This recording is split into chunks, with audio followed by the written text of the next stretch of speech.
بسم اللہ الرحمن الرحیم۔ السلام علیکم۔ صحیح البخاری شریف حدیث نمبر 221۔ پچھلی ویڈیو میں ہم نے بیان کی تھیں صحیح البخاری شریف حدیث نمبر 211 سے 220 تک۔ اگر آپ مکمل معلوماتی ویڈیوز دیکھنا چاہتے ہیں تو ہمارے چینل کو وزٹ کریں اور پچھلی ویڈیو دیکھنے کے لیے اوپر آئی کے بٹن پہ کلک کریں۔ تو آغاز کرتے ہیں اپنی آج کی ویڈیو کا صحیح البخاری شریف حدیث نمبر 221 سے۔ ہم سے عبدان نے بیان کیا، کہا ہمیں عبداللہ نے خبر دی، کہا ہمیں یحییٰ بن سعید نے خبر دی، کہا میں نے انس بن مالک رضی اللہ تعالیٰ عنہ سے سنا، وہ رسول اللہ صلی اللہ علیہ وآلہ وسلم سے روایت کرتے ہیں کہ ایک دیہاتی شخص آیا اور اس نے مسجد کے ایک کونے میں پیشاب کر دیا۔ لوگوں نے اس کو منع کیا تو رسول اللہ صلی اللہ علیہ وآلہ وسلم نے انہیں روک دیا۔ جب وہ پیشاب کر کے فارغ ہوا تو آپ صلی اللہ علیہ وآلہ وسلم نے اس کے پیشاب پر ایک ڈول پانی بہانے کا حکم دیا، چنانچہ بہا دیا گیا۔ صحیح بخاری حدیث نمبر 222۔ ہم سے عبداللہ بن یوسف نے بیان کیا، کہا ہم کو مالک نے ہشام بن عروہ سے خبر دی، انہوں نے اپنے باپ عروہ سے، انہوں نے ام المؤمنین حضرت عائشہ رضی اللہ تعالیٰ عنہ سے روایت کی کہ رسول اللہ صلی اللہ علیہ وآلہ وسلم کے پاس ایک بچہ لایا گیا، اس نے آپ صلی اللہ علیہ وسلم کے کپڑے پر پیشاب کر دیا تو آپ صلی اللہ علیہ وآلہ وسلم نے پانی منگایا اور اس پر ڈال دیا۔ صحیح البخاری شریف حدیث نمبر 223۔ ہم سے عبداللہ بن یوسف نے بیان کیا، کہا ہمیں مالک نے ابن شہاب سے خبر دی، وہ عبید اللہ بن عبداللہ بن عتبہ بن مسعود سے یہ حدیث روایت کرتے ہیں کہ وہ ام قیس بنت محسن نامی ایک خاتون سے کہ وہ رسول اللہ صلی اللہ علیہ وآلہ وسلم کی خدمت اقدس میں اپنا چھوٹا بچہ لے کر آئیں جو کھانا نہیں کھاتا تھا، یعنی شیر خوار تھا۔ رسول اللہ صلی اللہ علیہ وآلہ وسلم نے اسے اپنی گودی میں بٹھا لیا۔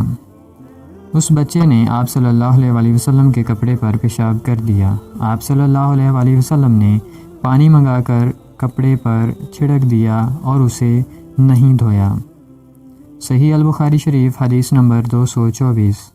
ہم سے آدم نے بیان کیا، کہا ہم سے شعبہ نے امش کے واسطے سے نقل کیا، وہ ابو وائل سے حذیفہ رضی اللہ تعالیٰ عنہ سے روایت کرتے ہیں کہ نبی کریم صلی اللہ علیہ وآلہ وسلم کسی قوم کی کوڑی پر تشریف لے آئے، پس آپ صلی اللہ علیہ وسلم نے وہاں کھڑے ہو کر پیشاب کیا، پھر پانی منگایا۔ میں آپ صلی اللہ علیہ وسلم کے پاس پانی لے کر آیا تو آپ صلی اللہ علیہ وآلہ وسلم نے وضو فرمایا۔ صحیح بخاری حدیث نمبر 225۔ ہم سے عثمان ابن ابی شیبہ نے بیان کیا، کہا ہم سے جریر نے منصور کے واسطے سے بیان کیا، وہ ابو وائل سے، وہ حذیفہ سے روایت کرتے ہیں، وہ کہتے ہیں کہ ایک مرتبہ میں اور رسول اللہ صلی اللہ علیہ وآلہ وسلم جا رہے تھے کہ ایک قوم کی کوڑی پر جو ایک دیوار کے پیچھے تھی پہنچے تو آپ صلی اللہ علیہ وآلہ وسلم اس طرح کھڑے ہو گئے جس طرح ہم تم میں سے کوئی شخص کھڑا ہوتا ہے۔ پھر آپ صلی اللہ علیہ وسلم نے پیشاب کیا اور ایک طرف ہٹ گیا، تب آپ صلی اللہ علیہ وسلم نے مجھے اشارہ کیا تو میں آپ صلی اللہ علیہ وآلہ وسلم کے پاس پردہ کی غرض سے آپ صلی اللہ علیہ وسلم کی ایڑیوں کے قریب کھڑا ہو گیا، یہاں تک کہ آپ صلی اللہ علیہ وآلہ وسلم پیشاب سے فارغ ہو گئے۔ باوقت ضرورت ایسا بھی کیا جا سکتا ہے۔ صحیح بخاری حدیث نمبر 226۔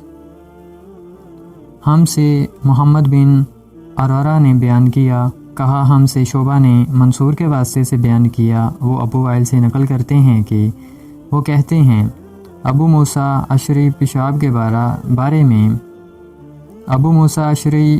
کے بارے میں سختی سے کام لیتے تھے اور کہتے تھے کہ بنی اسرائیل میں جب کسی کے کپڑے کو پیشاب لگ جاتا تو اسے کاٹ ڈالتے۔ ابو حذیفہ کہتے ہیں کہ کاش وہ اپنے اس تشدد سے رک جاتے، کیونکہ رسول اللہ صلی اللہ علیہ وآلہ وسلم کسی قوم کی کوڑی پر تشریف لائے اور آپ صلی اللہ علیہ وسلم نے وہاں کھڑے ہو کر پیشاب کیا۔ صحیح البخاری شریف حدیث نمبر 233۔ ہم سے سلیمان بن حرب نے بیان کیا، انہوں نے حماد بن زید سے، وہ ایوب سے، وہ ابو قلابہ سے، وہ انس رضی اللہ تعالیٰ عنہ سے روایت کرتے ہیں کہ کچھ لوگ عقل یارینہ قبیلوں کے نام ہیں کہ مدینہ میں آئے اور بیمار ہو گئے۔ رسول اللہ صلی اللہ علیہ وآلہ وسلم نے انہیں لقا میں جانے کا حکم دیا اور فرمایا کہ وہاں اونٹوں کا دودھ اور پیشاب پئیں۔ چنانچہ وہ لقا چلے گئے اور جب اچھے ہو گئے تو رسول اللہ صلی اللہ علیہ وآلہ وسلم کے چرواہے کو قتل کر کے وہ جانوروں کو ہانک کر لے گئے۔ علی الصبح رسول اللہ صلی اللہ علیہ وآلہ وسلم کے پاس اس واقعے کی خبر آئی تو آپ صلی اللہ علیہ وآلہ وسلم نے ان کے پیچھے آدمی دوڑائے۔ دن چڑھے، وہ نبی کریم صلی اللہ علیہ وآلہ وسلم کی خدمت میں پکڑ کر لائے گئے۔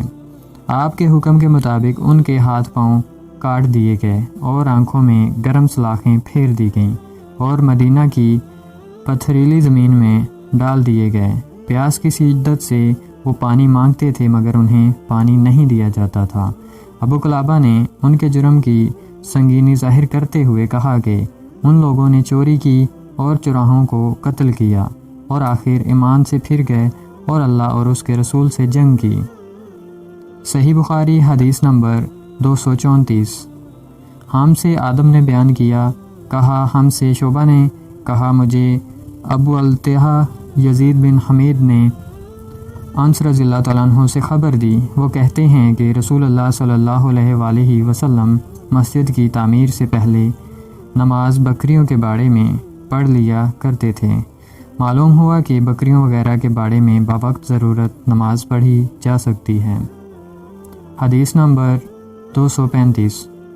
ہم سے اسماعیل نے بیان کیا، انہوں نے کہا مجھ کو مالک نے ابن شہاب کے واسطے سے روایت کی، وہ عبید اللہ بن عبداللہ بن عتبہ بن مسعود سے، وہ عبداللہ بن عباس رضی اللہ تعالیٰ عنہ سے، وہ ام المؤمنین میمونہ رضی اللہ تعالیٰ عنہ سے روایت کرتے ہیں کہ رسول اللہ صلی اللہ علیہ وآلہ وسلم سے چوہے کے بارے میں پوچھا گیا جو گھی میں گر گیا تھا۔ فرمایا اس کو نکال دو اور اس کے آس پاس کے گھی کو نکال پھینکو اور باقی گھی استعمال کرو۔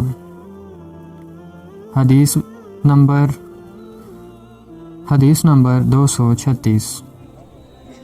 ہم سے علی بن عبداللہ نے بیان کیا، کہا ہم سے معن نے کہا ہم سے مالک نے ابن شہاب کے واسطے سے بیان کیا، وہ عبید اللہ ابن عبداللہ بن عتبہ بن مسعود سے، وہ ابن عباس رضی اللہ تعالیٰ عنہ سے، وہ میمونہ رضی اللہ تعالیٰ عنہ سے نقل کرتے ہیں کہ رسول اللہ صلی اللہ علیہ وآلہ وسلم سے چوہے کے بارے میں دریافت کیا گیا جو گھی میں گر گیا تھا۔ آپ صلی اللہ علیہ وسلم نے فرمایا کہ اس چوہے کو اور اس کے آس پاس کے گھی کو نکال کر پھینک دو۔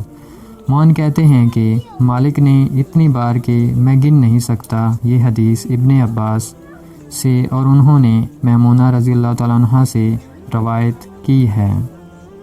یہ تھی ہماری آج کی حدیث شریف کی ویڈیو، اس کو لائک کریں اور چینل کو سبسکرائب کریں۔